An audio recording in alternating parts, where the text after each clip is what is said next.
സിന്ധു ഒരു ചെറിയ നദിയല്ല. നീളം കൊണ്ടും ചരിത്രം കൊണ്ടും ഇന്ത്യയിലും പാകിസ്ഥാനിലുമായി സിന്ധു നീണ്ടു നിവർന്നു കിടക്കുന്നു. യുദ്ധകാലത്ത് പോലും ഇന്ത്യ പുനഃപരിശോധിക്കാത്ത ഉടമ്പടിയാണ് പാകിസ്ഥാനുമായുള്ള സിന്ധു നദീജല കരാർ. 1960 സെപ്റ്റംബർ 19 പാകിസ്ഥാനിലെ കറാച്ചിയിൽ വെച്ച് അന്നത്തെ ഇന്ത്യൻ പ്രധാനമന്ത്രി ജവഹർലാൽ നെഹ്റുവും പാക് പ്രസിഡന്റ് അയൂബ് ഖാനും ചേർന്ന കരാറിൽ ഒപ്പുവെച്ചത്. ലോകബാങ്ക് മുൻകൈയെടുത്തായിരുന്നു കരാർ.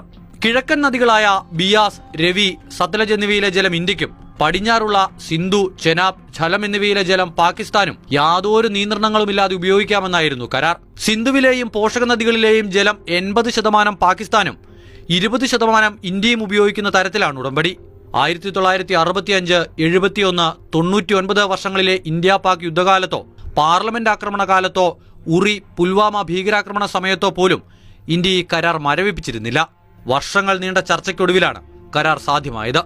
ഇതാകട്ടെ അയൽ രാജ്യങ്ങൾ തമ്മിലുള്ള സഹകരണ മനോഭാവത്തിന്റെ ഉദാത്ത മാതൃകയായി നിലനിന്നു.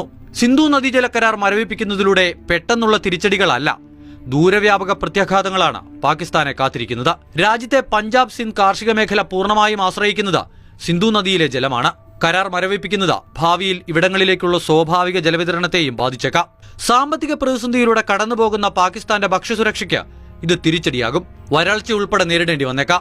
ഇന്ത്യയുടെ കാര്യമെടുത്താൽ ഇതോടെ രവി, ഝലം നദികളിലെ ഹൈഡ്രോ ഇലക്ട്രിക് പദ്ധതികളുമായി സ്വതന്ത്രമായി മുന്നോട്ടു പോകാനുമാകും. ഉടമ്പടിയുടെ ദൈർഘ്യത്തെക്കുറിച്ച് പ്രത്യേക ഉപാധികളൊന്നും കരാറിൽ പരാമർശിച്ചിട്ടില്ലാത്തതിനാൽ പാകിസ്ഥാൻ അനുകൂലമായൊരു വിധി അന്താരാഷ്ട്ര നീതിന്യായ കോടതിയിൽ നിന്നും ലഭിക്കാനുമിടയില്ല.